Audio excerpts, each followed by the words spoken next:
देशाचे पंतप्रधान माननीय नरेंद्र मोदीजी आणि वित्त मंत्री श्रीमती निर्मला सीतारमणजी यांचे मी मनापासून आभार मानतो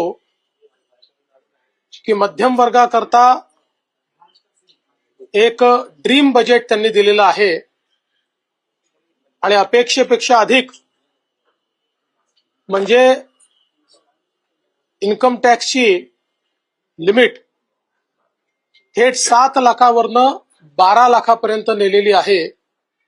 त्यामुळे आता 12 लाख रुपये उत्पन्न असणाऱ्यांना कोणताही टॅक्स भरावा लागणार नाही अशी जी इन्कम टॅक्सची रचना करण्यात आलेली आहे याचा मोठा फायदा मध्यमवर्गीयांना, नोकरदारांना, नवतरुणांना या ठिकाणी होणार आहे।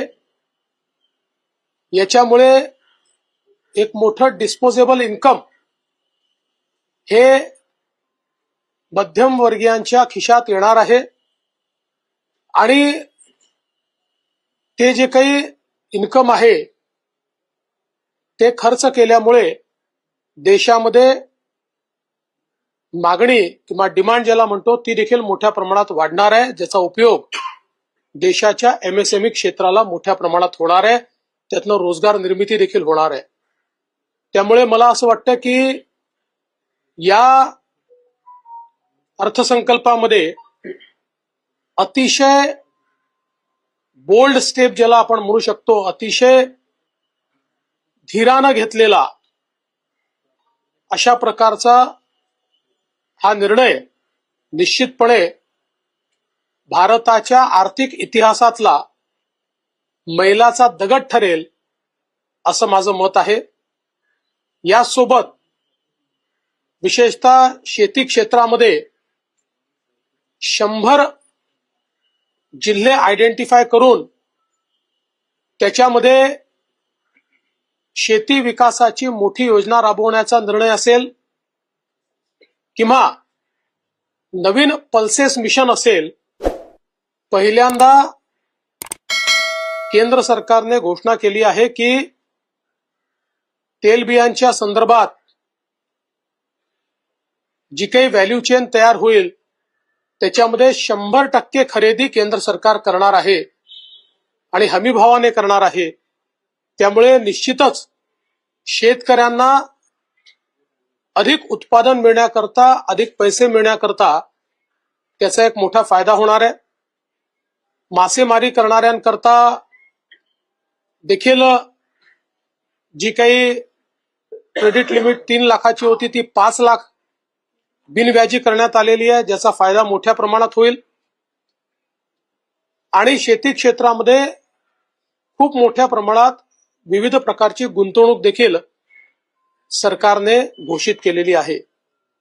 यासोबत एमएसएमईच्या क्षेत्रामध्ये विशेषतः जे काही क्रेडिट एनहान्समेंट असेल, लिमिट वाढवणं असेल, यामुळे एमएसएमईच्या क्षेत्राला सर्वाधिक फायदा होईल।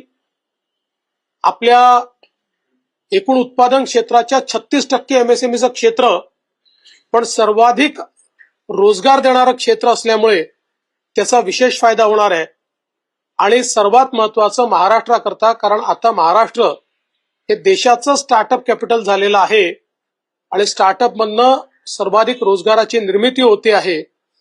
त्या स्टार्टअप करता 20 कोटी रुपयापर्यंत त्या ठिकाणी जी काही क्रेडिट लिमिट तयार करण्यात आलेली आहे याचा आमच्या नवतरुणांना आणि स्टार्टअप्सला खूप मोठ्या प्रमाणात फायदा होणार आहे। इन्फ्रास्ट्रक्चरच्या क्षेत्रामध्ये नवीन इन्फ्रास्ट्रक्चर पाईपलाईन तयार करण्यात आलेली आहे। विशेषतः पीपीपी प्रकल्पांकरता जी नवीन योजना अनाउन्स करण्यात आली आहे, यामुळे खासगी क्षेत्राची गुंतवणूक इन्फ्रास्ट्रक्चरच्या क्षेत्रामध्ये मोठ्या प्रमाणात वाढेल आणि त्यातून रोजगाराची निर्मिती होईल।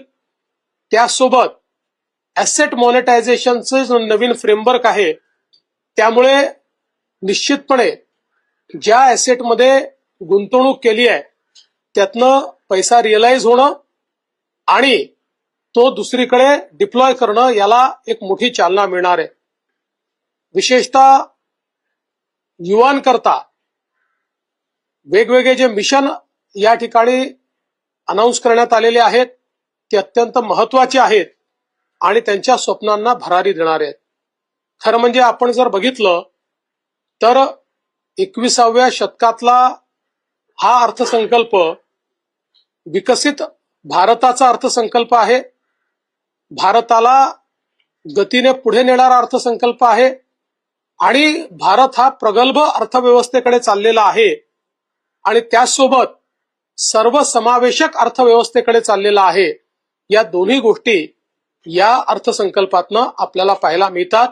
हे अतिशय चांगलं काम केल्याबद्दल देशाचे प्रधानमंत्री माननीय मोदीजी आणि सन्माननीय निर्मलाजी यांचे मी मनापासून आभार मानतो, अभिनंदन करतो. की दोन गोष्टी महाराष्ट्राकरता अत्यंत महत्वाच्या आहेत.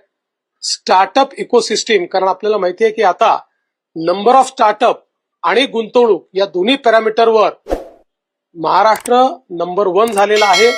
त्यामुळे स्टार्टअपच्या ज्या योजना सुरू केलेल्या आहेत त्याचा मोठा फायदा हा आपल्या महाराष्ट्राला मिळणार आहे. आणि दुसरं, हे जे 50 वर्षाचं बिनव्याजी इन्फ्रास्ट्रक्चर लोन आहे, आपण जर गेले 3 वर्ष बघितले तर सर्वात जास्त याचा फायदा हा महाराष्ट्राला झालाय. याही वर्षी याचा सर्वाधिक फायदा महाराष्ट्र